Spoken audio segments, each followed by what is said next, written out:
my main focus point today is about how big tech continues to embrace hydrogen as well as nuclear power for their AI data centers. This is a new study by ID Tech.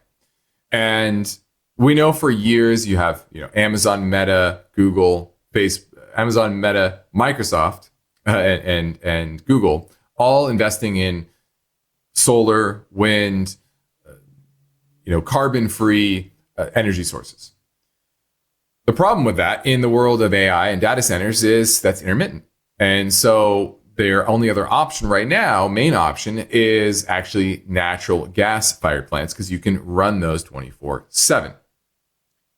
And opportunistically, they continue to, like 3 Mile Island, try to restart those type of plants and put their data centers near those sources of energy. Why? Because it's easy to move data around the world. Right? You can put that anywhere, connect it to the internet, right, and move that data. But it's a lot harder to move molecules around the Earth, right? Think of shipping containers, LNG, etc. So that's why they're pivoting right now to that. But long term, it's clear they need to, and they are pivoting towards things like small modular reactors. So they don't have to have a big nuclear reactor, but small modular reactor where they can produce those at scale on an assembly line and then put those into service kind of anywhere. Now, obviously, there needs to be regulatory changes to make those more feasible. And there needs to be support from government and in order to bring down the overall cost, because that's what's similar about nuclear reactors as well as even fuel cells or lithium-ion batteries, full grid scale lithium-ion batteries, is that there's a lot of upfront costs.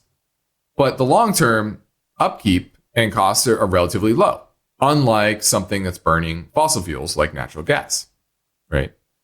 And so that's a shift that that's why they continue to look for these type of sources, because yes, you have to maybe replace the fuel in a nuclear reactor, in a small modular reactor every once in a while, but the cost day to day is so much lower.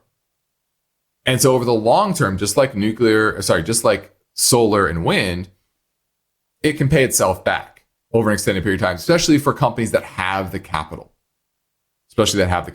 Like the big tech names. And so that's why they continue to invest in this area. And, they're also looking at geothermal. That's fairly limited on where they can set those up, though. And I think that's why that will be more limited. It's more about how do you deploy certain technologies in areas that make the most sense from a workforce standpoint, as well as, the use cases for your customers. Now, I point this all out because there's been some negative sentiment recently around AI data center demand. And I think that's certainly true in the short term. But in the long term, you still need carbon-free base load power. And that's why I think the nuclear space still remains very, very viable, very, very attractive.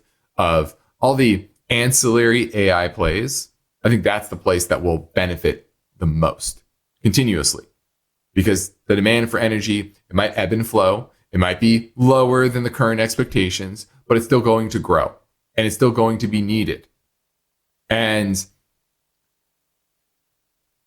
I still like a lot of the players in this space. And I think you have to be looking for opportunities now.